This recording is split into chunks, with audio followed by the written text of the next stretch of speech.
Welcome to the DIF! Wow, what a start. Welcome, of course, to the DIF 2018 Launch Party. We're kicking off the Disruptive Innovation Festival now in its 5th year in the only way we know how, with a bit of a party, right here in DIF Studio, DIF HQ. This will be our home for the next 3 weeks as we're going to welcome over 283 different speakers for 140 different sessions over the course of the next 3 weeks for 2018 DIF. It's the world's biggest online festival of ideas, and that means we're going to dig into some very important and current topics, but always with a bit of fun and hopefully a different angle than you're used to with your average conference.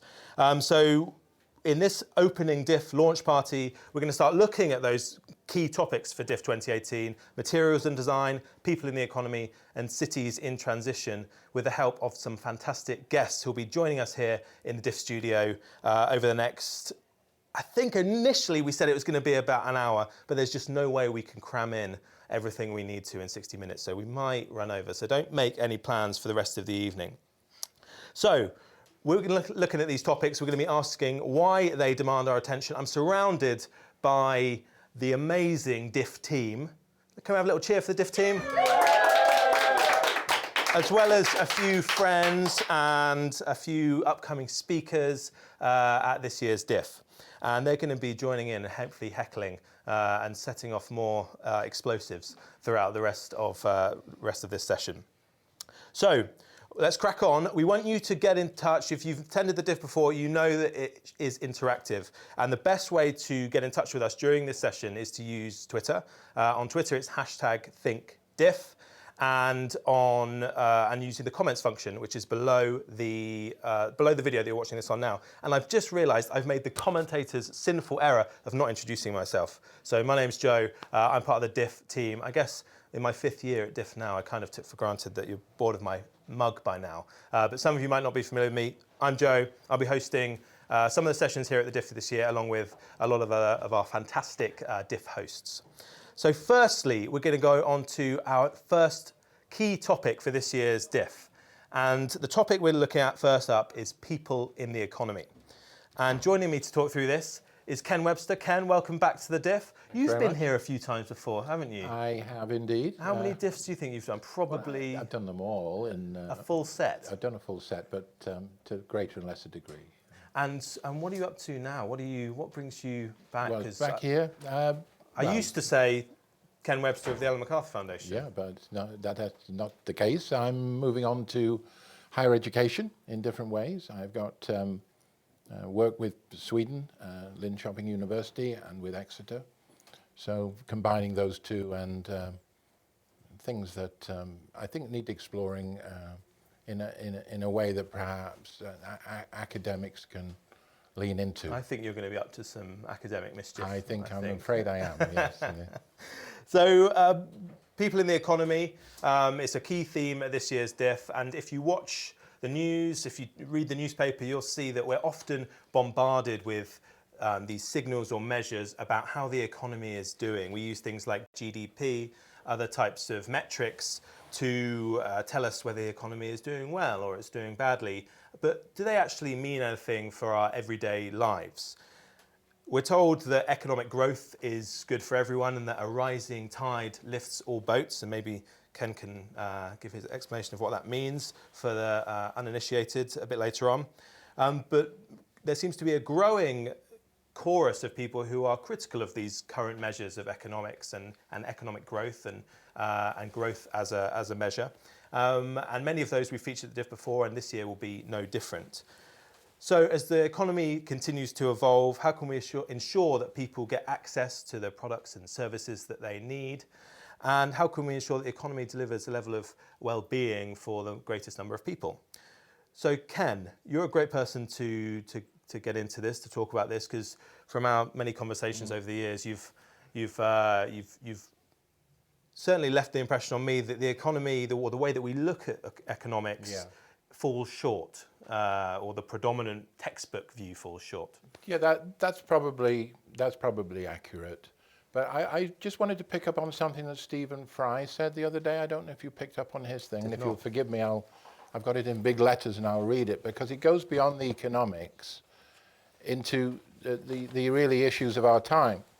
So he said, Stephen Fry, the actor, the comic, and the commentator, so here we are, blind as moles, engaged in ugly, unappealing struggles of identity politics, nationhood, and others such fatuous, outmoded notions, while the planet on which we depend for life is gasping for air, and a technological tsunami threatens to engulf us and redefine us without our consent. I think his sense there is that so much is happening so quickly that the economy doesn't seem to be holding the center.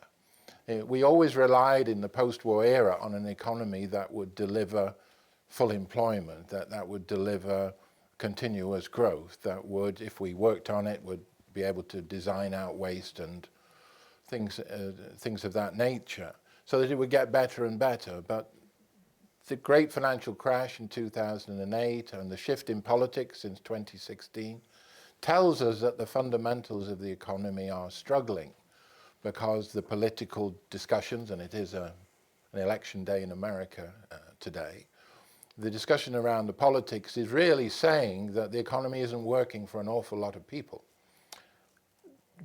Well, the story that you'll hear Donald tell a slightly different story, that the economy is doing fine. Yeah, but Is that just that's the politics? Well, that's part of the politics, and if we're talking about full-time employment, no. There are plenty of jobs, but they're often low-wage jobs. They're in the precariat, the gig economy.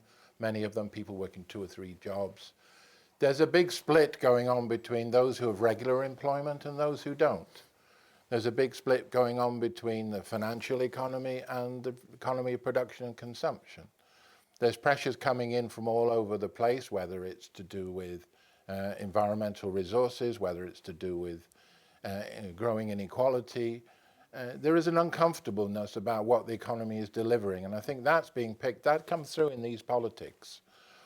People are not, in general, happy. They don't see themselves getting better off year after year, and so the story of people in the economy is a crucial one to look at, because we don't know what the story of the future is.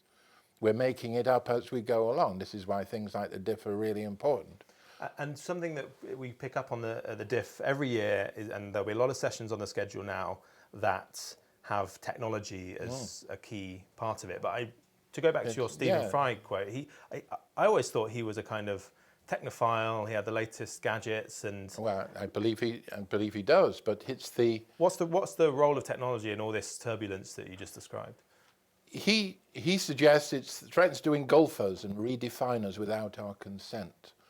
There's been a lot of concern about whether it's something we can use to improve the quality of our lives, or whether it's something else. The way in which some algorithms control how workers operate in work. There is some tension around that. There's the control of social media data. Who should have access to it in what way? You know, so it's a tsunami of change, he's suggesting, but it's engulfing us, not necessarily liberating us. We're getting very confused, and finding the right way through is probably one of the big tasks. And it strikes me that a lot of what you're saying there is the word agency comes up for me. And I feel like sometimes it feels that the economy is something that happens to you, that it's we don't really know. Isn't that ridiculous in a way? It's like, is it a force of nature? It just happens to us. It feels a bit like this mystical thing that occurs that we don't perhaps have much agency over. So the title of this DIF topic of people in the economy, that would suggest that there is agency and that people can do something to change the course of the economy. Well, we talk a lot about technology in this, in the DIF, and people talk about technology a lot. But it's to whose ends is it applied? Can we get agency? Can we really use it to produce and consume more directly? That's one of the themes that come up quite often. Is it about redefining what the economy should be doing, how it should work? Because I think one of the big problems is that we've forgotten that we created the economy. You know, the economy is for us. You know, we're not to fit it. It isn't a force of nature. It's the decisions that have been built up over decades. Mm-hmm. And if it's not working for a lot of people now, it really needs reworking to fit a different framework, a different worldview. And that worldview is not set. It's emerging in discussions such as the work done in the DIF and many other fora. So with all the DIF sessions coming up on this topic, what are some of the big buckets of kind of angles or issues within people in the economy that you think viewers should be looking out for? Trying to build a new story of the economy is about agency for many, many people. They need to be able to feel that they can produce on their own decisions, whether it's for food, whether it's being able to move around, whether in some extent it's how the housing situation. They need more participation and involvement in it. There are many resources cascading through the system. Can they get a hold of it, and can they do something positive with it? Can they add value from the base up? Not just lower costs, but can they add value? And that would provide them a role as not just as a consumer, but as a producer and a citizen. Mm-hmm. All of these things, it's about reconnecting people to the economy in a meaningful way. At the moment, they feel distanced. They feel just like consumers. That's it. That's your choice. Your choice is what you might consume. Whereas all thriving cities, for instance, have been about exchange and what people do and with for each other. And reinventing some of that potential, I think that's one of the exciting things about people in the economy, and we'll see examples of that in the DIF session. Well, I was going to come on to that actually. I know you've been taking a look at the DIF schedule specifically on this topic. Are there any things that stand out for you? Any sessions or pieces of content that you'll be tuning into? Well, I just have to quote the title of this one because it struck me as to be one of the longest titles I've seen for a while. New Metaphors for Design, Economies and the Systems of Everyday Life. That's intriguing. Do you think there's a lot to take on in that? I think there's a lot to take on in that. What stands out for you? Well, it's just a single word, it's metaphor. We don't just use metaphor to simplify things, we do think, any abstract thought is metaphorical. We use these images to suggest how we think the world works. And Can that's you give one an of the example? biggest. Well, is the world like a machine? Are we a part? Are we deterministically pushed around like little atoms?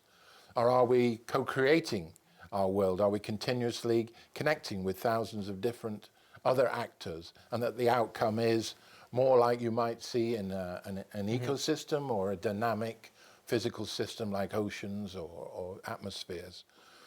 The image of whether it's a dynamic interconnected system or whether it's pretty rigid, that's one of the big breakdowns between a mechanistic worldview and a more dynamic interconnected one which talks about dynamic systems. What else is on your list, on your calendar?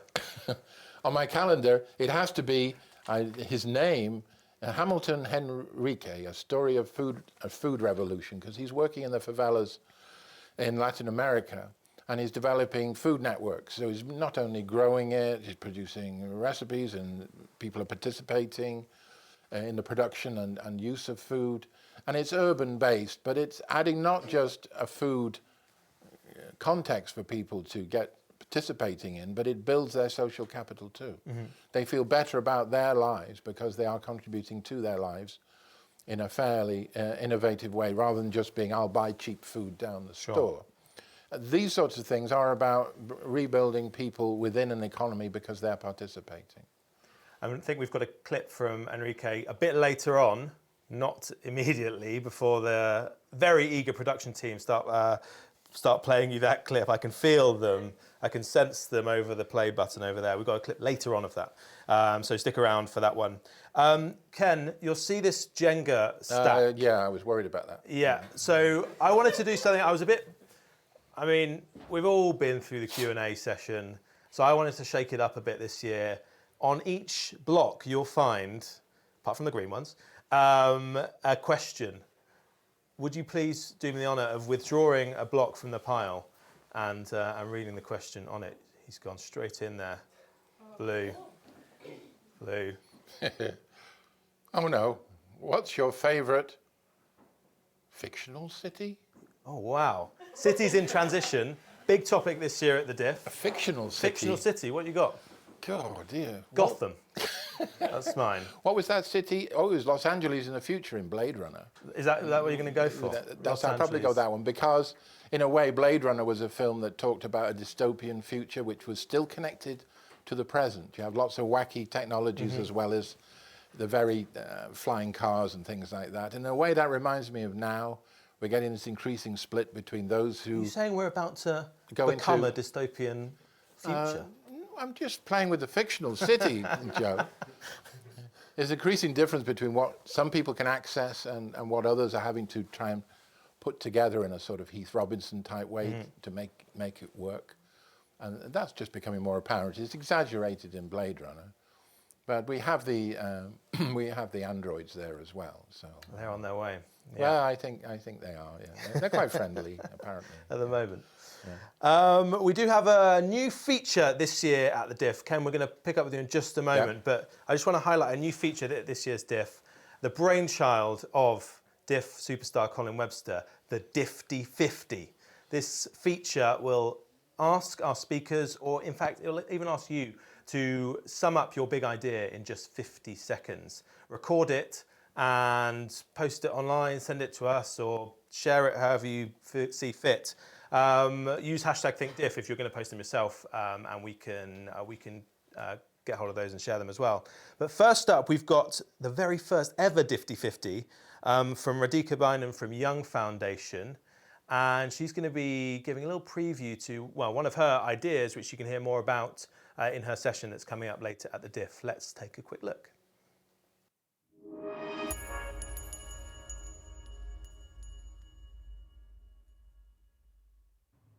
So my idea is to take that really simple concept of turning coffee grounds into mushrooms, which has been around for years, but I just don't know why it hasn't taken off.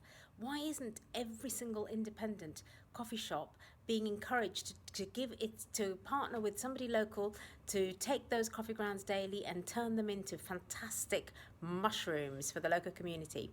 So my idea is that we create some sort of partnership with those incredible coffee producers. There's loads of independent, organic, fair trade, progressive coffee ground coffee makers, to partner with them to create kits and how-to guides so that each local independent coffee shop seeks out an entrepreneur or...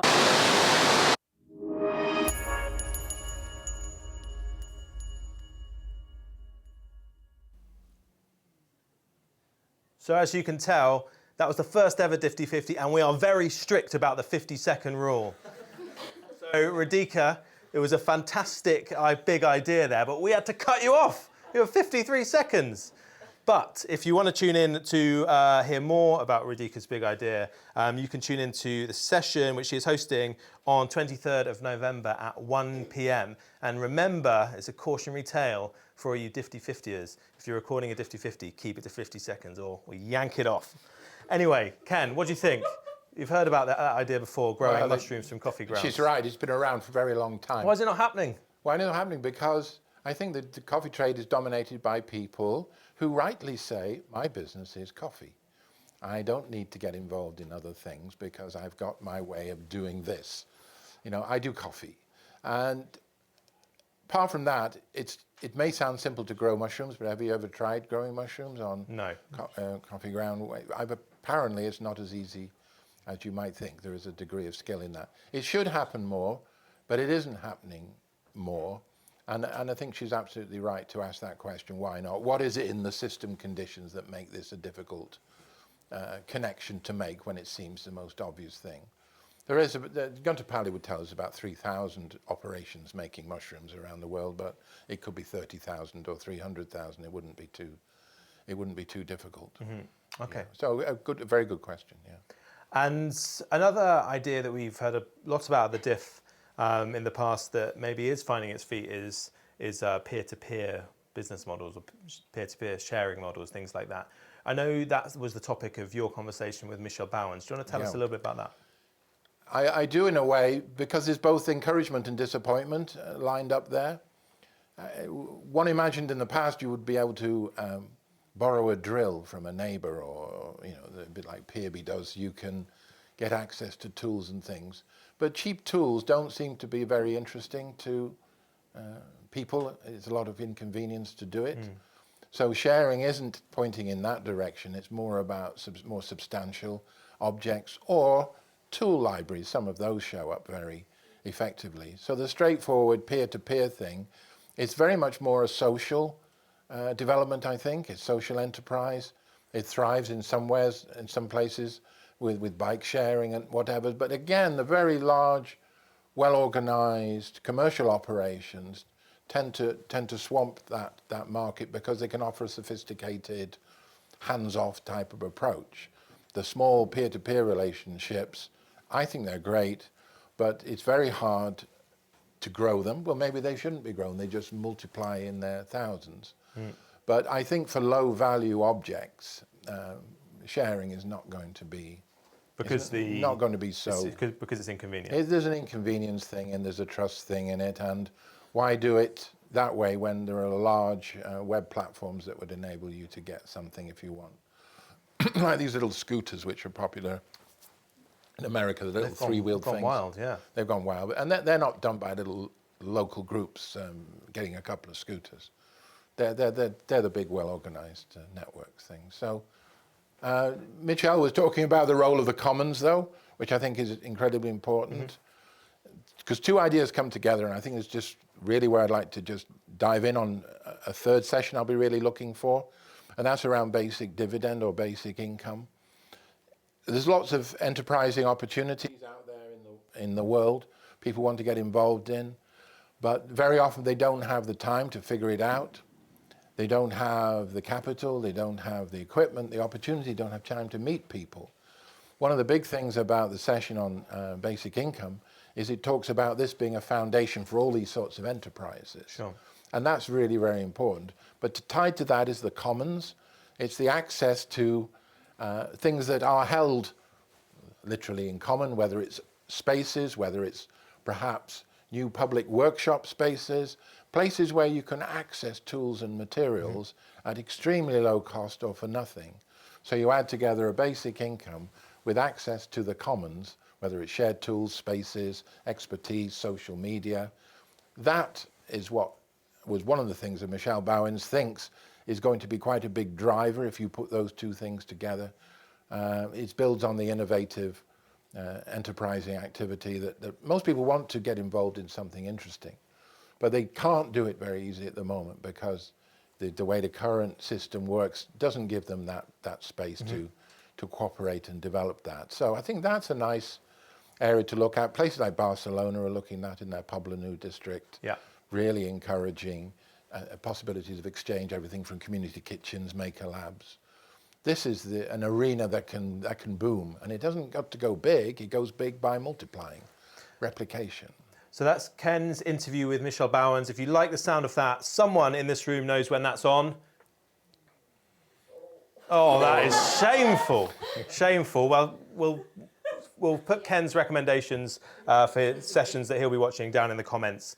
Check down in the comments, and one of the DIF elves will have snuck them away there for you to follow the links and check them out. Well done, Colin, number one DIF elf. Keep your questions coming in. #ThinkDiff, or use the comment section below. Sorry, Colin? 8th of November. 8th of November, Michelle Bowens. Thank you. That was a bit of lag on that. Was it the Wi-Fi? Keep the questions coming in. #ThinkDiff or comment section below. We're going to take another look at a quick clip from a session that's, again, part of the people in the economy topic here. It's my conversation with Azim Azhar. We spoke about the future of work. We touched upon basic income. But here's a question, Azim's response to a question I asked him about Uber and gig work. It breaks the narrative. There are lots of reasons why the gig economy creates opportunities and why it creates problems. And there's no question that the way that Uber for a while carried itself was not a particularly pleasant way for it or for us.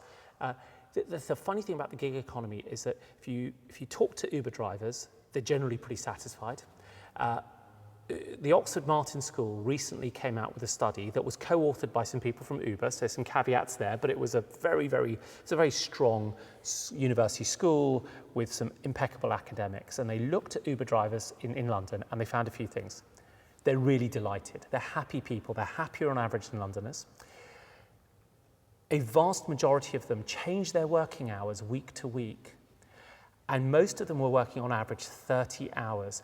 So what's wonderful is that even though Uber was launched by by somebody who was quite a libertarian, where essentially cash is king and it was homo economicus of the kind of horrible neoliberal economic consensus of the 70s, Uber drivers were trading off money for time. Their utility curves and economic speak were not just about the greenback. And what the research was saying was, we don't mind earning less because we have much more flexibility. We can live much more wholesome lives. We can be closer to the non-financial, non-work things that matter to being a whole person. So in all of the challenges of the gig economy, being more precarious, not having a pension, not knowing day to day, all the things that the unions rightly kind of question, there's also this other side, which is, you know what, I'm not going to do a 10-hour shift today because my mum's sick and I need to go and see her, or I'm going to stop at 3 because I've got to pick up the kids from school. That was my conversation with Azim Azhar. We had a little chat about the future of work over at Tate Britain. That will be released later at the DIF, 19th of November. I do know that one. Before you tweet in and say I need a haircut, I know. It's going to happen next week on Monday. Ken, what do you think? That's a different story to the one we hear about gig work most of the time. Yes, and I think I'm a little bit sceptical. He said there are caveats. Depends who does the survey, doesn't it? And it's interesting that, yes, you could decide you need to go and see your sick mother, but you're paying for that, in a sense, because you're not working. Whereas with other schemes, there would be potential to have some time off to go and see your mother, because you could maybe work the hours in a different way, or just because it's part of the relationship in the workplace. So I don't know. And what I do know is that the growth in the precariat is extensive. And in terms of paying taxes and the rest of it, the earnings are not overall, they don't match the salary plus benefits things that people get. So it's quite a divide. And I think it's a little bit odd sometimes, people who've got a salary then saying how wonderful the gig economy is, but never wanting to be in it. Sure. There's a little bit of a strangeness there. Okay, so lots to get into with that session with Azim on the 19th of November, one of our DIF films this year. And now we're going to hear some of your great questions that have been coming in, and we're going to go to Rose, who is going to read them. Rose, who have we got? Hello. I feel like I'm really far away from the camera, but I'm actually very close to you. You're like here. Anyway, first question. It's not a question actually. It's a comment, Joe. Tim Elliott on Twitter says, "Powerful #ThinkDiff trousers, Joe Isles." Thank you. He also, well, he should have commented on the fact that you had confetti on your hair for the first half of this. I think you should have commented on that. Also, question for Ken. Emma P says, "Interesting point on metaphors by Ken. Is the pen really mightier than the sword?" Every time. Yeah, every time. Because there's nothing more powerful than an idea whose time has come. We've seen that time and again. And yes, I do think you frame the narrative in the right way, you get tremendous results. You can see that in the shift from the 1970s through into the 80s and beyond. Almost every government and in the world picked up a different sort of picture around economics, made that run. And it was, I would probably say over 90% of all governments and businesses picked that up and went with it. So that's pretty powerful, because the sword wouldn't, if you like, engage 90% of the world. Thank you. Next question. Joe, you might have to stop me. We've got many questions. Alexandra Michelou on ThinkDiff, so watching online, says, "In summary, the whole economic system is very complex. Should technologies not focus on reducing this complexity, and how could they?" Well, you're not going to be able to reduce complexity without some trade-offs. Because when you're reducing complexity, you're telling people an artificially simplified story. Is If that you part do of the this- problem, that if you simplify it, in the past we've tried to simplify it too much? Yes, and then you leave out the idea that we do live in a complex world and that we ought to be aware and ready of. It's a bit like, do you trust your GPS? Now, most people realise they shouldn't trust it too much. They should pay close attention to what the GPS is That's when I go wrong. If I ignore it or kind of half trust it, that's when I get lost. Is it? All right, well, we have different experiences with that. And it's a bit like recommendations and things like, you know, the algorithms will walk the price up. If you're used to paying a bit more for hotel fees, they will make sure that you're seeing a somewhat higher price because they know you'll deal with it. So that's a simplified interface around booking some hotels, but you are paying literally more than you would if you did it a different way. Watch out for simplicity. Well, watch out for supposed simplicity and what's behind it. Okay, thank you, Rose. Keep those questions ready because we'll hear from you again a bit later, I feel. Ken, you're unable to, you're jetting off to I'm going to Sweden tomorrow morning. Yeah. So you're not able to stick around for the rest of tonight's show. Sorry, no. But thank you very much for joining us. Check out My Ken pleasure. cropping up. Got his fingers in lots of DIF pies this year. Yeah, you haven't mentioned System Reset, one of the Don't big, get me. Oh, go on then. Give Well, System I just Reset wanted a to quick plug. To give a plug to System Reset, one of the DIF films this year, and I would call it a bold film in a sense that it's trying to describe some of the features of the world and the economy which is coming. And I've been delighted by the way that the different contributors have helped shape a picture of both agency, potential, and excitement. So, you know, the world's far from in a dead end. There's a new story emerging, and I think System Reset gives just some of those hints for it, and I think that's quite a first for the DIF team. Fantastic. And System Reset is out this week. November 15th. November 15th. That's next week. Next week, we're having a premiere for the DIF studio, the DIF squad this week. I got confused, forgive me, it's day one. I'll up the professionalism as we go through the DIF. Thank you, Ken. Thank you. See you next time. Bye-bye. And before we move on from people in the economy, we've just had a few of Seb Reed. Seb was going to join us in the DIF studio, but he says he just gets way too much fan mail now, having done the DIF for many years. His fan mail sack is just bulging, and he just can't take any more. So instead, we've got a little picture of him and some of Seb's top picks, which we'll have on screen now. Yes. So what's Seb looking forward to? He's looking forward to the session called the Development Paradigm, the session that Ken picked out, new metaphors for design, the economy, and so on. Gig economy in perspective. We just spoke a little bit about the gig economy. It's something that Seb's also looking forward to on the 15th of November. Universal basic income, big topic, an idea whose time has come. I think Ken just said both of those things, but I don't think he's doing that session. It's on the 16th of November at 5 p.m. And finally, the session by our first DIFTY50 participant, Radhika, the impact on people, is going to be on the 23rd of November at 1 p.m. So check out those sessions. They're the ones that DIF superstar Seb Reed has highlighted as his top picks in the people in the economy category for this year. So do check them out. Okay, we're going to welcome two more DIF guests now. Come on, guys, just come on.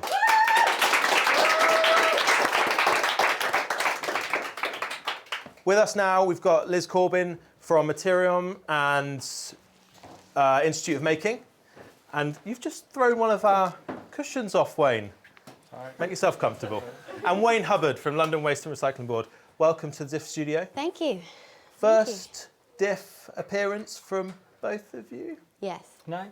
Oh. 9. No. We've only done 5. I wish. No, I've done one before. What was your previous DIF experience? It was something like I did a webcast on how wonderful we were doing in London, and I'm going to do exactly the same today. Great. I wish you thanks told for me that inviting me before I back. booked you.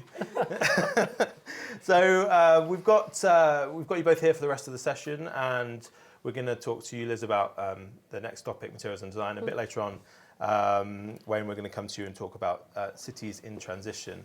But first up, the topic of materials. So materials and design, often when we think about design, we just think about some beautifully designed, aesthetically pleasing object. But the way we think about design is changing. It's driven in part, and I'm sure this is something we'll hear about at the DIF, around a changing set of criteria about what designers feel are important. So we know that most of the materials that we use, we lose, and the things that we make are consistently underutilized. In a time of resource constraints, legislative pressure, designers are taking a new approach to not just the products, but the services, the business models, and maybe the entire systems in which they design. Walter Starhill said, and you'll see this on the DIF's topic page for materials and design, the goods of today should be the resources of tomorrow at yesterday's prices. And research by not just the Ellen MacArthur Foundation, but by others have suggested that this new way of approaching design could be a serious economic advantage, as well as addressing some of the complex environmental or social challenges of our time. So Liz, that's why we think we're looking at design, but what do you think is important in this topic? I think, for me, really it comes around two things. A shift in mindset in terms of what design is focused on and what design considers within the process of design. And then also, too, a big part for me when it comes to kind of the growing focus of materials within design is around participation.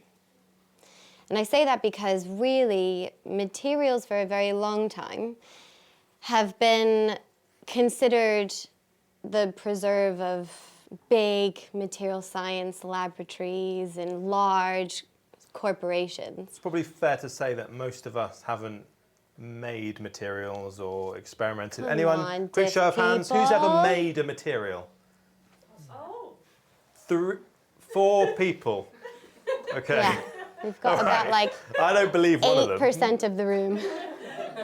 We're going to grill them on that afterwards. And I find that, I mean, one, I don't find that surprising at all. But two, I find that odd.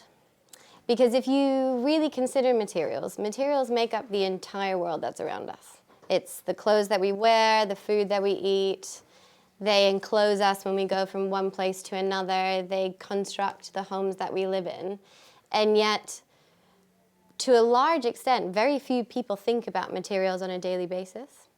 And when we do kind of consider them, we're sort of, just accept what you get, okay? We're gonna give you the materials and you don't consider you're none the wiser.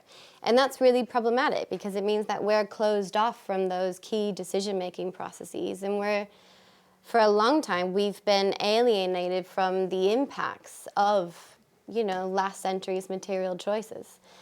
That's bubbling up now, as we saw on Blue Planet, and we continuously are exposed to with the series of kind of environmental crises that we've been experiencing. And I think that that's actually proved to be a really powerful mirror to society, to say we need to start making more conscious material choices. And you mentioned Blue Planet. Plastics is the one that's being demonized at the moment. Yeah. Is that... What's your you talked about agency. What are we Yeah. actually meant to do about that? Is it about stopping using plastic altogether?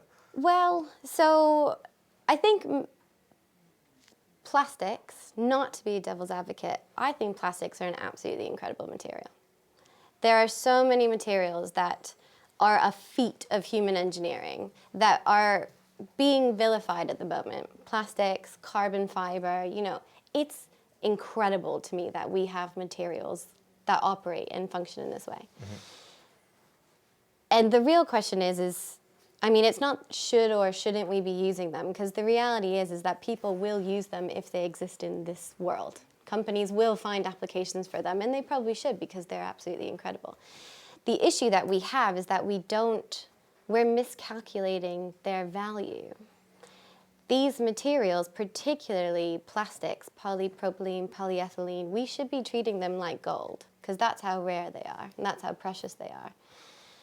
And socially, we've kind of encapsulated them as this really low cost, low value, throwaway material. So I think really it's not a material issue, it's a social and economic issue. Okay, and you've brought in some materials today I have. to show us, I and have. materials that you actually made. Yes. Come on, let's have a quick so look. I make materials as well, so those 4 people, but also to the rest, you should start making materials, would be my argument. So It sounds like it might be, I mean, you said it's usually the preserve of a lab or, yeah. But you didn't make these in a lab. No. So when it comes down to participation, I don't know how we want to show these, Joe. I think someone's going to work their magic and DIF twiddle the old crew? Zoom. Okay, technology. Yeah. It will Zoom. save us sometimes. So when we are talking about participation, I think the materials economy, or the way in which we make materials in the 21st century, can radically open up. It doesn't have to be behind the closed doors of laboratories or large corporations anymore. And importantly, you don't have to be a material scientist anymore. I think with Materium, what we're trying to show is that if you can have access to knowledge about materials, how they're made, where their ingredients come from, what their properties are, what their potential consequences and implications are that you need to consider, really anyone can begin participating in the making of materials. Mm-hmm. And I think that's empowering on both sides. So it's very empowering for professionals who don't have the paper degree of a material scientist. Alicia and I aren't, my co-founder of Materium. She's an ecologist, I'm a designer. And to say to professionals who want to participate in transitioning us to a circular economy, and they see the power of materials in doing that, to say you don't have to have that specific degree in order to meaningfully engage. Mm-hmm. I think that's hugely empowering. It's also powerful for the materials economy more broadly, because of course now it's benefiting from a far wider remit of expertise, methods, approaches. Okay.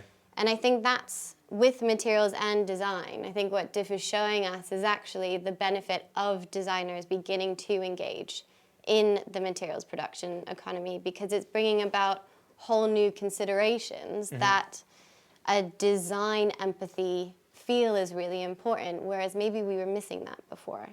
So just these materials, so what have we got? We've got, so this material here.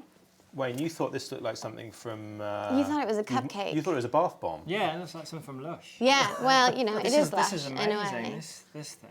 I've paid him to say that. Wayne. You described it to me before. So this is a material that we are developing on Materium. And by we, I mean an absolute motley crew of researchers all around the world mm-hmm. from very different disciplines. For construction applications. So at the moment it behaves and performs like a technical ceramic.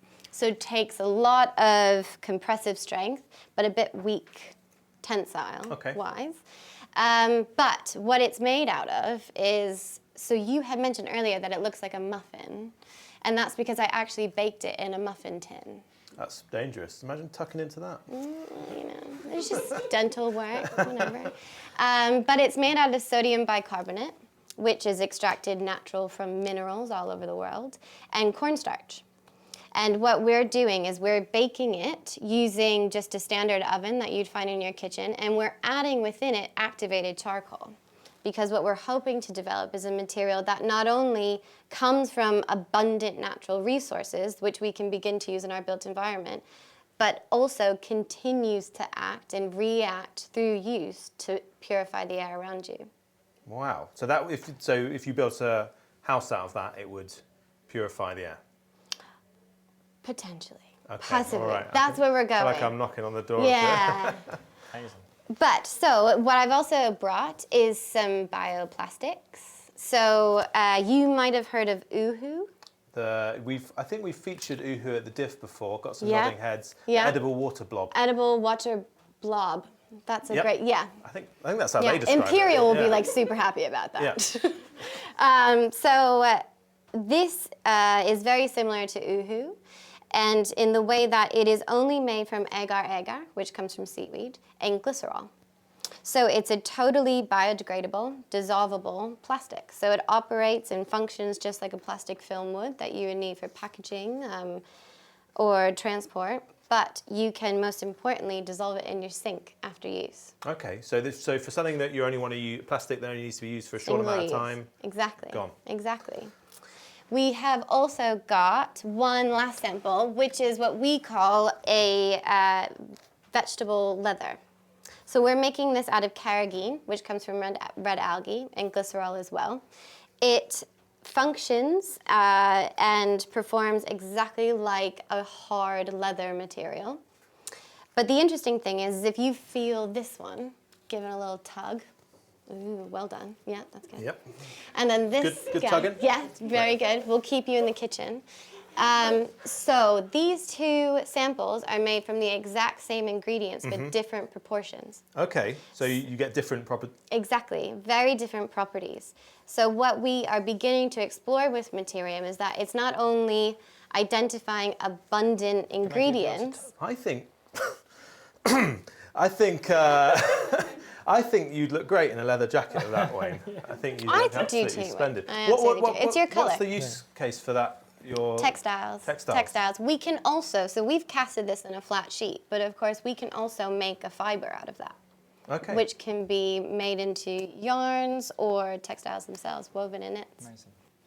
And you've referred to material. Thank you for bringing these amazing samples in.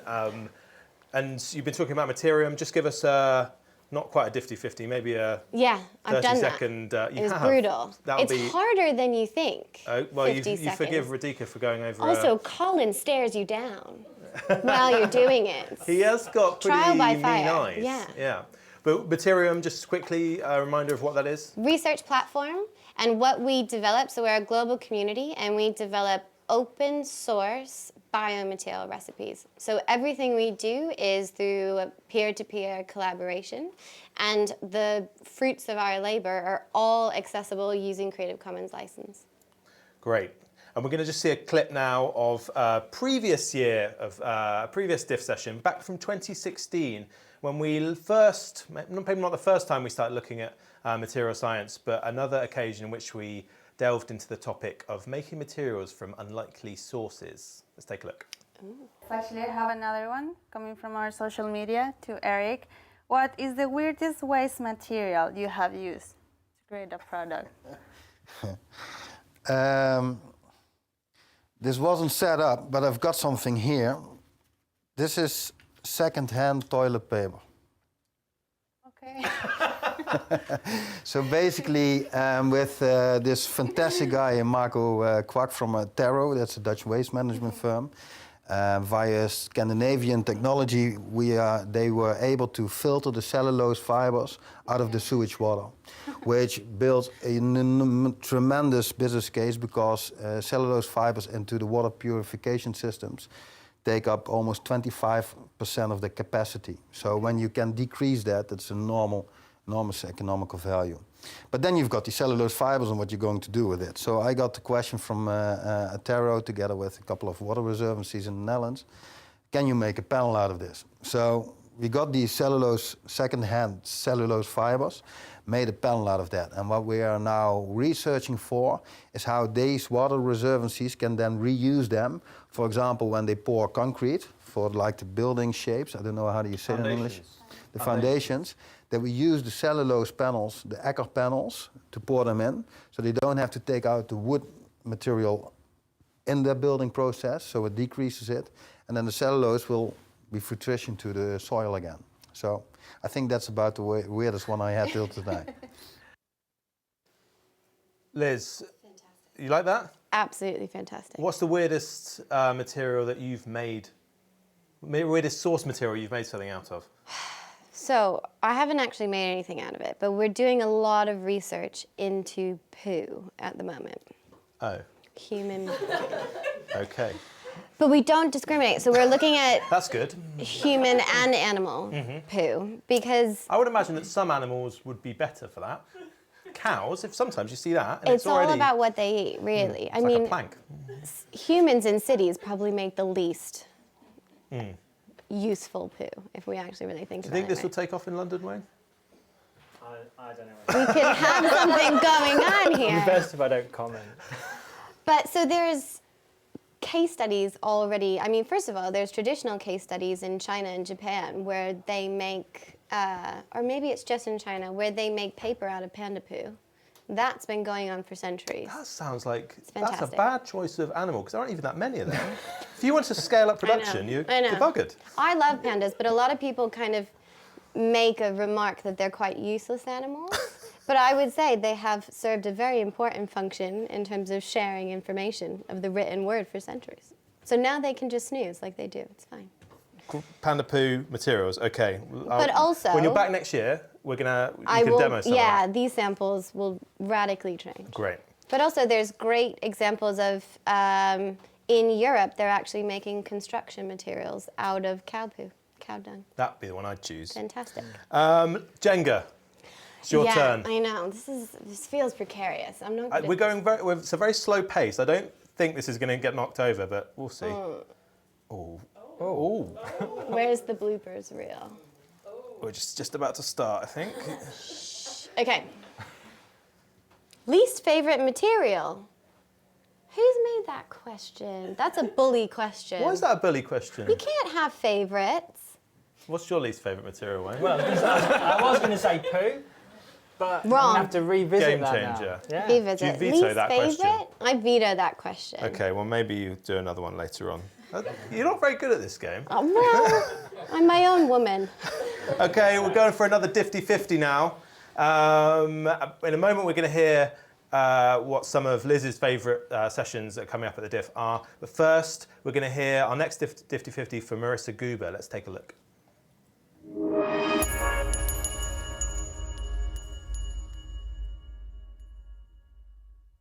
My name is Marissa Guber, and I'm from the Cradle to Cradle Products Innovation Institute. My DIF-50 big idea is that every single designer, manufacturer, and maker of things designs their products to be safe and circular. There are so many materials out there that contain substances of concern that really can have negative impacts on humans and the environment.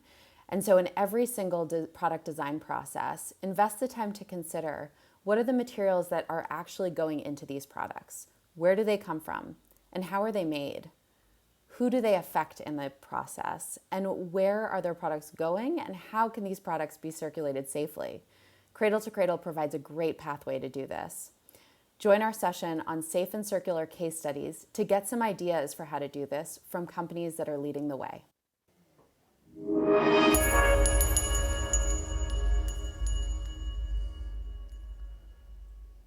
An exemplary DIF-50 there. You said Marissa's session was one that you were looking forward to. What about that safe and circular topic appeals to you, Liz? I think, so every question that Marissa has mentioned, I fundamentally agree with. But when, in terms of key questions that you need to ask yourself when either developing a material or creating a product from a material. But the challenge is that when you are a practicing designer, those questions are nearly impossible to answer, nearly impossible. From one, of just a sheer lack of expertise in the ability to answer those questions, but also two, the answers aren't easily found because everything's predicated upon context-specific use. So especially if you're producing a product that's being manufactured in the tens of thousands, you don't know who will be using them and you don't know where. So it's very hard to actually be able to create clarity or any kind of granularity in terms of being able to make these decisions. And that feels weighty as a designer. And what I've seen in a lot of companies is they begin to ask those questions, they realize how daunting and difficult it is, and then they kind of just default to easy answers. So what I'm really interested in is how we can, as a community, start to develop tools that we can share with one another to begin to find our way through how to answer these questions. I think material-wise, from cradle to cradle is a great first step, looking at specifically chemical toxicity and guiding people through how to navigate that field. I think the Safe and Circular Guide has potential to be hugely powerful for the design community in terms of enabling them to make more circular choices. And I think it's those toolkits that we need the moment and these databases to help guide us. And Marissa's session will be on the 14th of November. So if what she's saying appeals to you, and if Liz's exploration of why the topic of safe and circular materials speaks to you, then tune in on the 14th of November. Check it out on the schedule for Marissa's full session.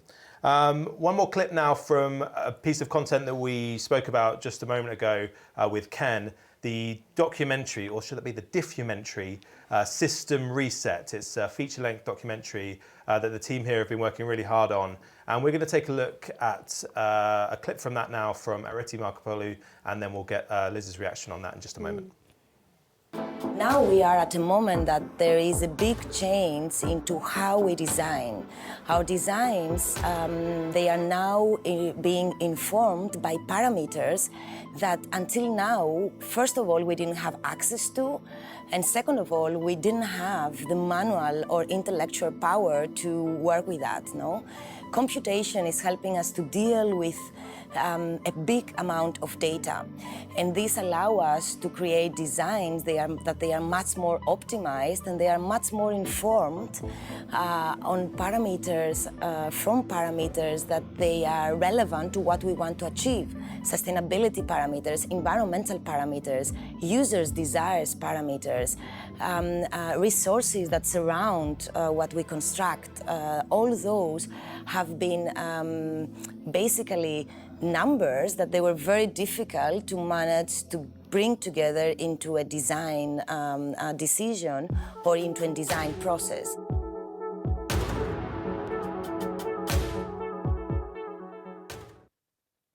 So Liz, that's a clip of Areti Markopoulou, friend of yours? I wish. Oh. If she's watching this. I thought you were in with that whole IAC crowd. Yeah, I am. But it's big. And just really quickly, why should people tune in to hear what she's got to say? Because, I mean, first of all, she's incredible, right? She's one of the voices that we should all be listening to when it comes to materials and design for a more sustainable future, both environmentally and socially. But I think more broadly, we need to be tuning into System Reset for a whole series of reasons. I am so happy to have heard that you guys were creating this documentary, and Alicia, my co-founder, is in it. I think Thomas Diaz is in it. A lot of people that Kate were, Rayworth, yeah, lots of all the big names. All the big names. A lot of people we're collaborating with are featured in it, and it came to mind, the why I'm excited is because recently we were at IDEO at one of the collabs, and Tim Brown said something really powerful, I thought, was that don't believe people are going to jump into a world that you've just created, because they won't. They're not going to. And what he's really talking about is the power of storytelling and the power of narrative in terms of guiding people into a future that maybe looks different than what the past did, looks different than the present, is this kind of unknown landscape that I think we can all admit we need to start being more comfortable with the uncomfortable of the unknown in the future. We need to start believing in some of these alternative systems, alternative models, and really start driving them forward.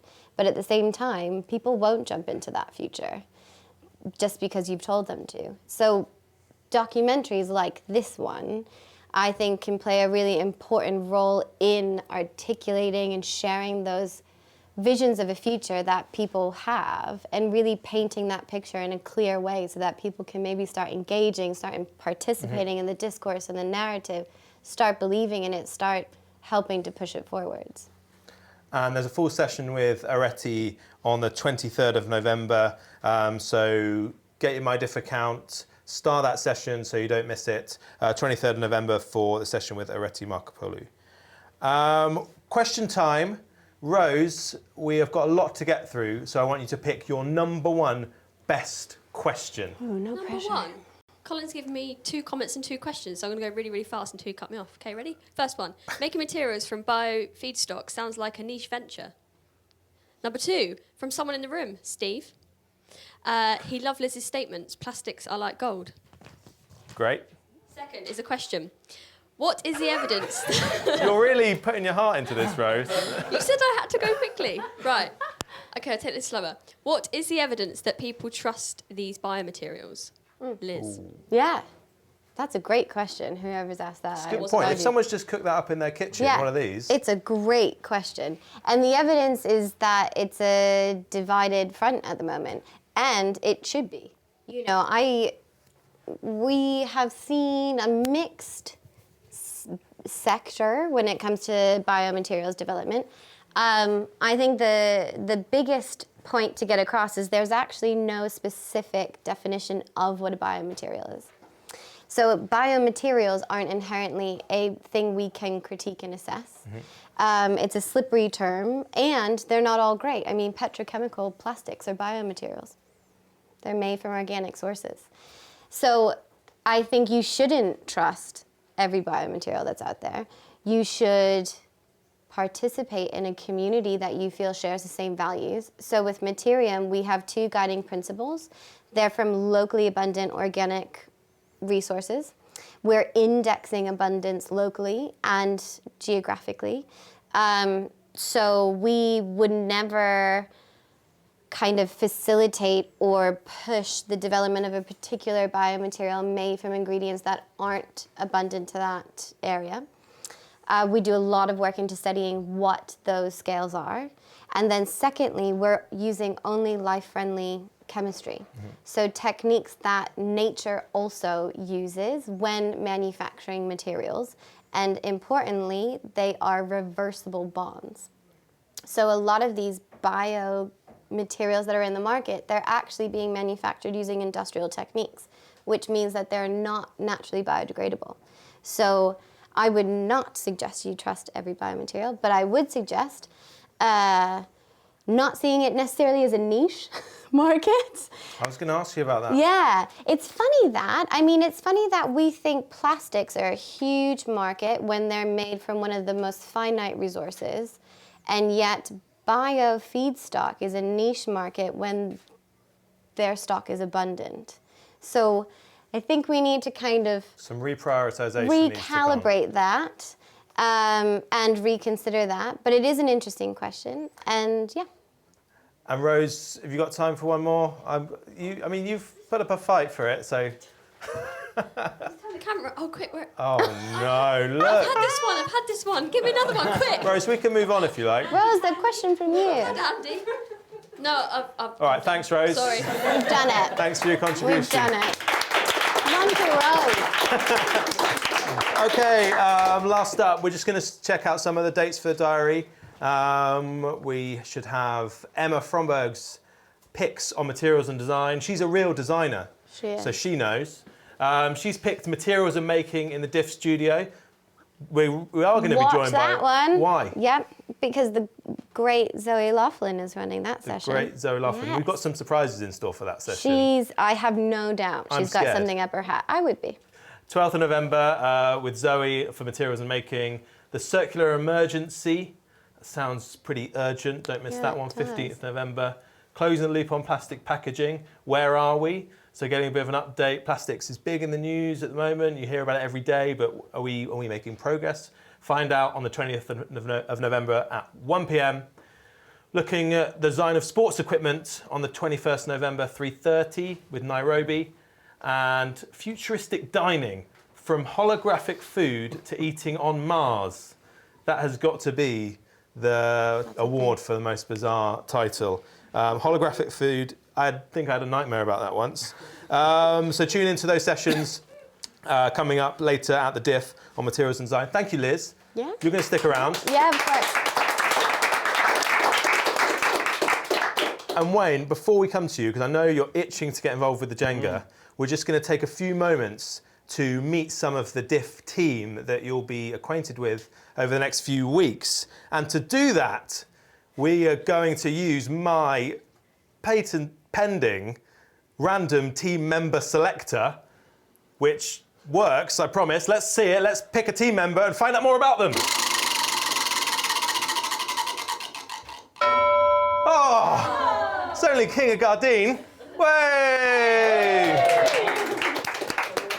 Kinga, yeah, if you could just tell us who you are and something that you're really looking forward to at the DIF. Oh, you're coming on the sofa. This is great. Look, a bit of musical chairs. That's a surprise. So, Kinga, why don't you tell us who you are and what you're looking forward to, especially at DIF 2018? Yeah, so my name is Kinga, and I'm managing the DIF this year. And one of the things that I really look forward to is the DIF learner journey that we... What is the learner journey? All right, so I'm going to tell you a bit behind the story why we've created the learner journey as well. The DIF is curated by the Ellen MacArthur Foundation, who has a mission to accelerate the transition to a circular economy. So when we do the DIF, we thought, why not give people the opportunity to learn a bit about the circular economy? So the learner journey is a 3-part journey where people can get to know all about the circular economy. And how do people find it? All right, so there are multiple ways. On the homepage, you can find it on the right side on the web page. There is also on the footer a link to it, and there are session pages, but it's called the DIF Learner Journey, so look for that. You'd be tuning into that, Wayne? Definitely. You're pretty up to speed on circular economy already. Always learning. You know, do you know what? I almost understood everything Ken said. So really? I consider myself to be like, I'm nearly there. Yeah. Thank you, Kinga. Thank you. Okay, round 2 of random host, member, selector. Off we go. It's only Bledar Bakiri. Bledar, way! I feel like Cilla Black. You don't know who that is. Bledar, tell us about yourself. What's your name and where'd you come from? Yeah, so I'm Bledar, I'm from Sweden, and I'm part of the DIF intern team this year. And what are you looking forward to at this year's DIF? So this year, apart from all the great sessions that we're having, I'm very much looking forward to the startup day that we're having on the 21st of November.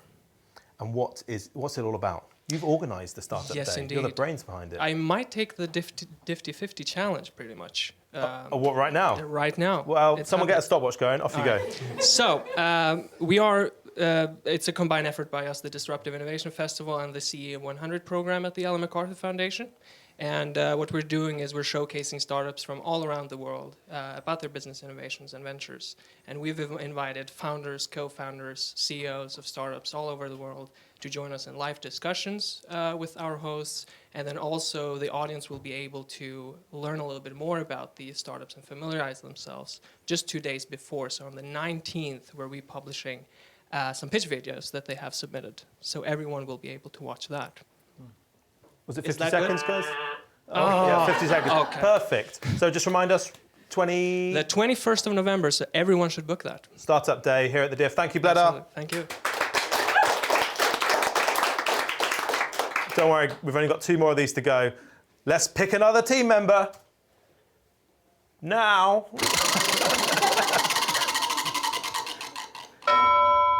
It's Laura Franco. Hello, Laura. Tell us about yourself. Well, I'm the other intern, together with Bledar, for this DIF this year. And I'm going to speak today about the translating platform. It's a new thing that we have this year. And we've created a group on Amara, which is an online translation platform in which everyone can volunteer to translate DIF content into different languages. And this is really important because we actually want to make DIF content available to everyone. Mm-hmm. And so we want to reach as many people as possible. And it's going really well. We've had some sessions translated into Portuguese, Catalan, Spanish, and Chinese. And we've had some people apply to translate content into Arabic. And How can people get involved if they haven't already? Is there still a chance for them to... Yeah. They can register on the platform on Amara. And then they can they can apply to the group that we have for translating content of the DIF. And I wanted to take this chance to say thank you to these people because they are actually helping us reaching as many people as possible. So thank you. Great. So translation platform on Amara. Thank you, Laura. Wayne, do you speak any other languages? Leicester. Leicester. Great. We've got a Leicester translation coming up. Fantastic. Last time, let's meet our final team member. Oh dear.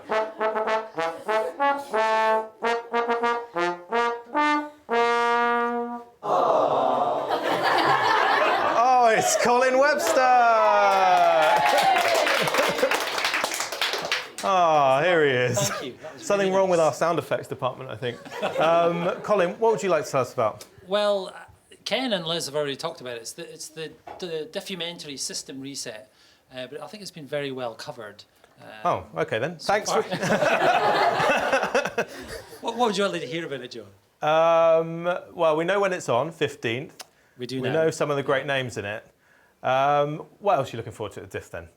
If you feel like we've profiled your documentary as much as possible. Well, actually, I wanted to say, the reason why we made this film was we wanted to make a film about the circular economy that was thought-provoking and was hopeful. And I think that's what we've produced, but I look forward to the audience feedback on the 15th.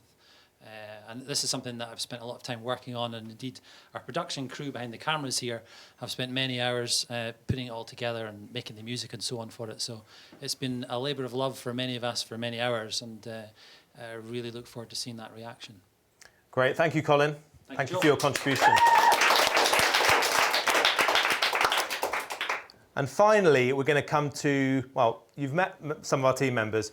I'm sure you're going to be very well acquainted with them after 3 weeks of the DIF, seeing them in front of the camera many times. So now we're going to move on to our final topic here in the DIF launch party, which is cities in transition. And let's get right into it, Wayne. You've been sat very patiently waiting to talk about the topic of cities. And your familiarity is perhaps mostly with London, being CEO of London Waste and Recycling Board. What do you think are the big issues with cities that people should be taking into account at the moment? Well, I mean, obviously cities are where most people live in the world right now. It's where most people will live increasingly as we move into the future. As I understand it, most of the infrastructure that will exist by something like 2050 hasn't been built today. So there's an enormous opportunity to kind of change the way that we build and design and manage cities in the kind of emerging economies, and also for cities like London to kind of accelerate the transition to a circular economy. And move from our linear way of doing things to a circular way of doing things. Cities are, we often hear this phrase, the engine rooms of the circular economy. And there's a massive opportunity there, but there's also a threat because cities are where most of the pollution comes from. So it's an exciting, vibrant, dynamic, interesting and challenging place to work. Well, it also, I mean, you mentioned challenging. It feels like maybe a bit like our conversation with the economy earlier, when you're dealing with something that with so much complexity, many different moving parts, and literally in the case of a city, how do you know where to start with shifting them in a different direction? Yeah, well, you know what, I kind of think that if you kind of zoom down to the kind of very local level, you can see how you can do stuff that really has an impact at the community level. So we've talked about sharing. There's lots of sharing opportunities. The Library of Things, Olio, new startups that are dealing with sharing at the community level. And if you pull back to back all the way up to the macro level, you can kind of think, well, we can put together a program that can help, say, startups across the city. It's only at a certain kind of zoom level, if you like, where it just gets too complex to really get your head around. So I find that if we have a strategy and we have actions, we can start to kind of make a difference. If you look at it from a certain level, it just becomes too challenging, and I think it can just fry your head. And it's best, to kind of concentrate on stuff you can achieve that contributes to a strategic vision, and you'll find that most cities kind of take that approach. And certainly we did in London with our circular economy route map. And you have, correct me if I'm wrong, there's a programme that you're responsible for specifically aimed at startups. Yeah, there is.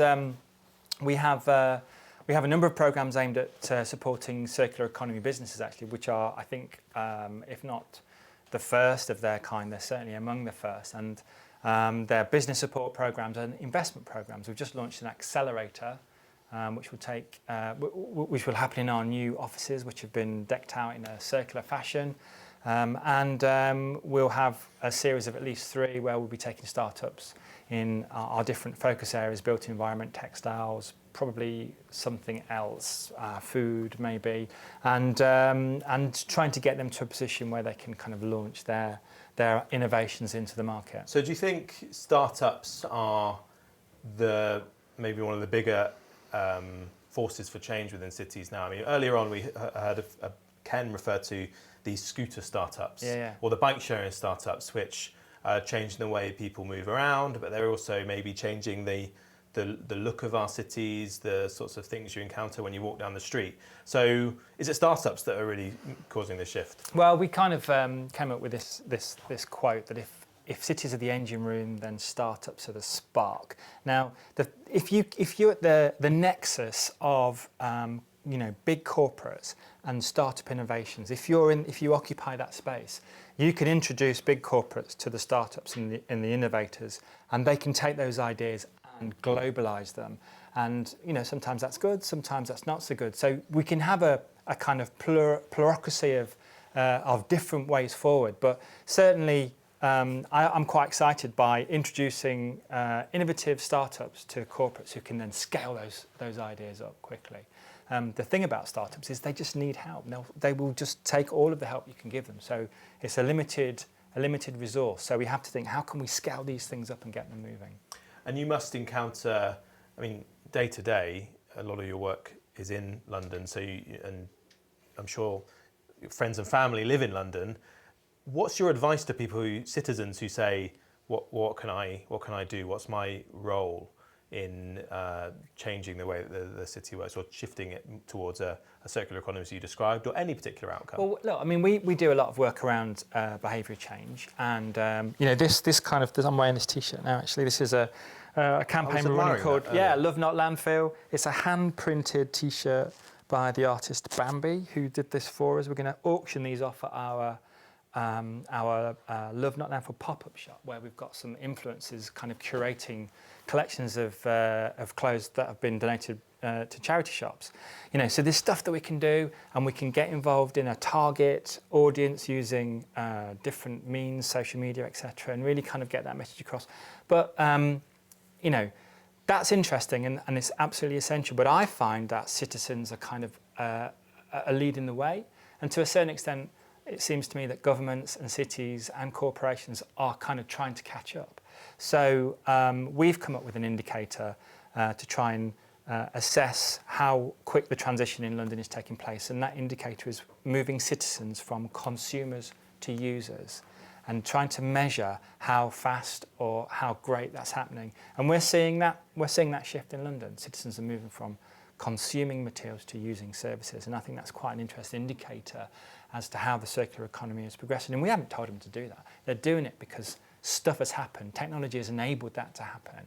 And we're now trying to catch up and riding that wave to kind of accelerate that transition. And as I said earlier, you've had your eye on the Jenga all night. Yep. Let's have a question for you, given to us by the gods of Jenga. Okay. What colour are you going for? I'm going for You're going for 2? I'm going for purple. I was going to do 2 hands because that's illegal. I know it's cheating. If you had a superpower, what would it be? You've gone for purple, which is our kind of curveballs. Yeah, okay. I'd be Circularity Man. Wow. And I'd have a Circularity Wand. Oh no, maybe I'd be Anti-Linear Man. And I would kind of do away with linear. Wherever you saw it. Wherever I saw linearity, I would abolish it. And where would you go first with your anti-linear wand? What would be the first thing you'd wave it over? Well, I would. I don't know. I'd wave it over probably a great deal of energy, and we'd have kind of renewable energy, and maybe some food production as well. I would wave it over the industrialised animal food production system. That is a fantastic segue. It's almost like we planned it into a clip from a session that was mentioned earlier by Ken Hamilton, Henrique, a short documentary we've got coming up on food production in the favelas. Let's take a look now. A ideia que a gente tinha era de levar alimentação saudável para a comunidade. O Saladorama é um negócio social e ser um negócio social é pensar no desenvolvimento da comunidade em todas as esferas e também ganhar dinheiro com isso. Quando esse dinheiro ele faz o giro dentro da própria comunidade, os serviços dentro da comunidade melhoram, as pessoas têm mais qualidade de vida. Então eu acredito que essa evolução de negócio social ela vai passar a ser negócios de impacto social. São empresas que se preocupam não só com a venda do seu produto, mas qual é o ciclo que esse dinheiro faz e qual é o impacto que a empresa em si causa na sociedade.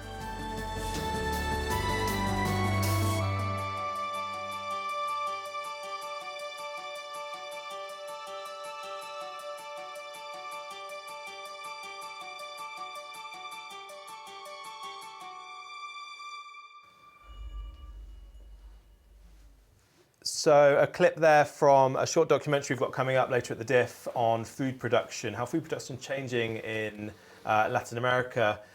Food in London, I mean, there's lots of nice restaurants, but is there anything else we can say about food production and consumption, maybe food waste in the city of London? Well, yeah, I mean, you mentioned restaurants. We had a meeting with a guy called Arthur Potts last week, who's got this thing called the Chef's Manifesto. And, you know, him and his network are professionals who are trying to kind of improve the way that food is produced, managed, consumed. And that's fantastic. You know, if we can use the power of people like that, and this is why London's so fantastic to work in, because you get lots of dynamic, influential people who want to do the right thing. And there's almost too much of it to try and kind of run around and grasp. We're funding a company called Winnow that help restaurants reduce food waste, and at the same time increase their bottom line. You know, it's fantastic stuff. So you know, local food waste production is something I'm really interested in, and I wish we could do more on that. And certainly, food is an issue that I think we will deal with in one of our accelerator projects, because it's such a fundamental topic to this whole debate. So cities in transition, our third key topic at DIF 2018. Let us know your thoughts on that using #ThinkDiff. Wayne, any particular sessions that on the agenda that you'll be tuning into? Yeah, no, I was, you know, I had System Reset but you know, obviously. Obviously, I had that, but also wanted to kind of highlight the one on cities as cities of making, the urban manufacturing for circular cities, which is, I know the date, on the 22nd of November. You could have my job. Yeah, I know. I could do. Yeah, so check that out. I think that's going to be really. I'm really interested in local manufacturing and the whole maker movement. Great, so tune into that session. That's Wayne's pick. And we're going to have a couple more questions now from Rose, who had a bit of a mare last time, I think it's fair to say. Oh, no. Rose, we've got any more questions coming in? Yes. Thank you, Joe. I'm going to be professional now. OK, first question is from Gene Bellinger on ThinkDiff. And he gave us a link to a Washington Post article titled, "You can earn $13,000 a year selling your poop." There's money in it, Liz. Magic. This is what the DIF is for. Connections. That didn't make me uncomfortable at all. Second question, what signs are there of a large-scale shift to circular cities, thinking of vehicles, buildings use, renewable energy, etc.? Oh, that's one for you, Wayne. It's a good question. I think the problem is, with all of this kind of trying to understand how we're moving towards circularity, is it's really difficult to understand what that looks like. So we have to kind of imply that it's happening. We have to use metrics that imply it's happening. So one of the things we've decided to do, I say again, is use this shift from consumption to use. But there's a whole range of things you could look at around energy use, waste. You know, we want to see waste going down. We want to see renewable energy going up. But there's an interesting fact that our greenhouse gas consumption as consumers of things is a lot greater in cities than in other places, which sounds like an obvious thing to say, but we only mention Scope 1 and Scope 2 emissions when we look at emissions traditionally. Scope 3 emissions is out of boundary stuff. So all of the carbon associated with the production, the use and the disposal of things that cities consume, whether it's inside or outside of the city boundary, is equal at least to the Scope 1 and 2 emissions that they produce in terms of energy and transport. So, you know, if we can start to reduce consumption and move towards use, we can start to bear down on those greenhouse gas emissions that cities are responsible for. I don't think I answered the question, but hey. I think you had a good punt. Yeah. Liz, people have noticed you're back on the sofa. You barged on here so you could have another go at the Jenga because you were so dissatisfied with your first question. I was very dissatisfied. Dissatisfied. Oh, you can come back. He did it. Go on, Liz, have another go. Purple. You're going for a purple, okay. Is that good? It's very high up. Okay. Oh! Here, that was good, right? Somebody whistled. That was good. Thanks, guys. Would you rather... Oh. Sorry, I just wanted to make sure I had it correct. I think you got it correct. Out loud. Yeah. Did you write all of these? Yes. Would you rather be itchy for the rest of your life or sticky for the rest of your life? It's a good question. It's a bit off topic, although materials could be. No, it's not. Yeah, we talk think? about. Well, I'd go for sticky. Yeah, I'll go for sticky. Yeah. Couple of stickies. Yeah, sticky. I mean, like geckos. You don't want to be itchy, do you? Right? Like a gecko. Geckos, they're sticky for the rest of their They do life. moan about it though. They won't Yeah, shut but we're up like about making tape based Quick, upon them. quick from the floor. 3, 2, 1, and then shout out what you would be itchy or sticky. 3, 2, 1. Stitchy. Stitchy. Great. Stitchy. Useful survey.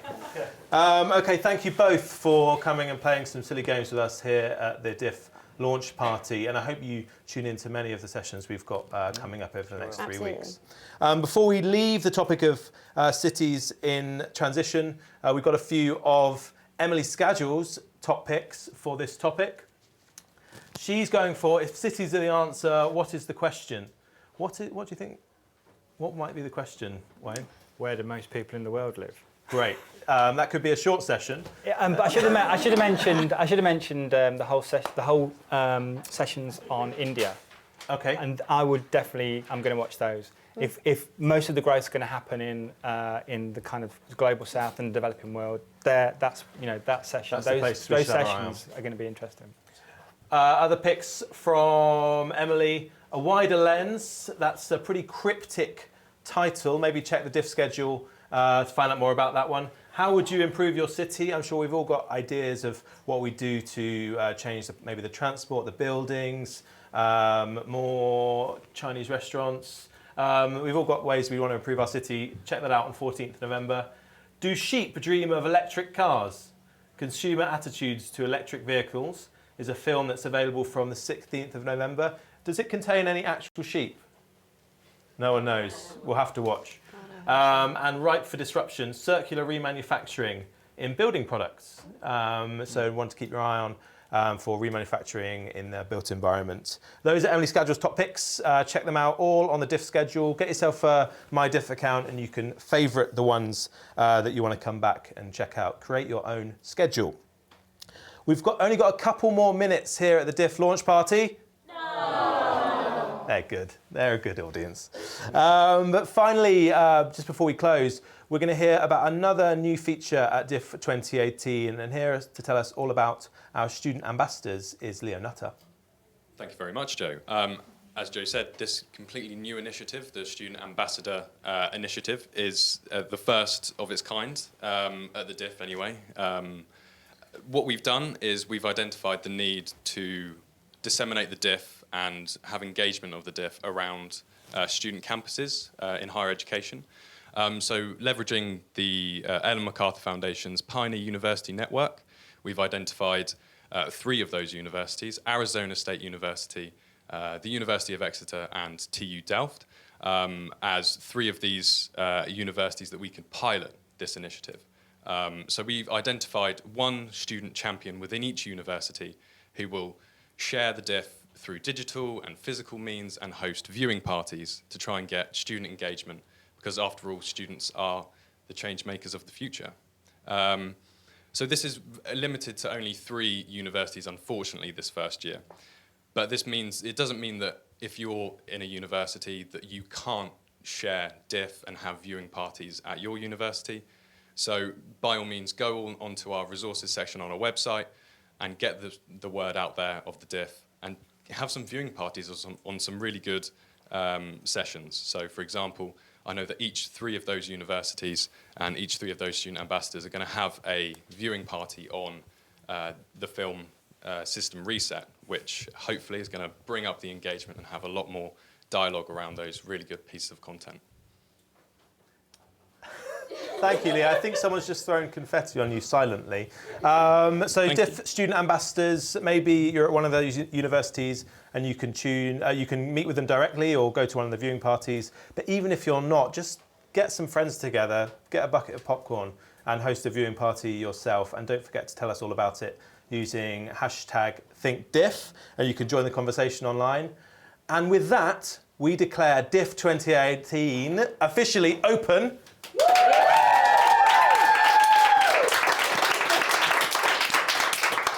Thank you to Liz, to Wayne and to Ken for joining us for the DIF Launch Party, the first session of this year's festival. We hope we've given you a flavour of the amazing things coming up at this year's DIF, not just the sessions themselves, but student ambassadors, documentaries, translations, learner journeys. It's going to be an absolutely packed year at the festival this year. So we hope you tune in to lots of sessions online, join the conversation, and we'll see you over the next 3 weeks. Thank you and goodbye.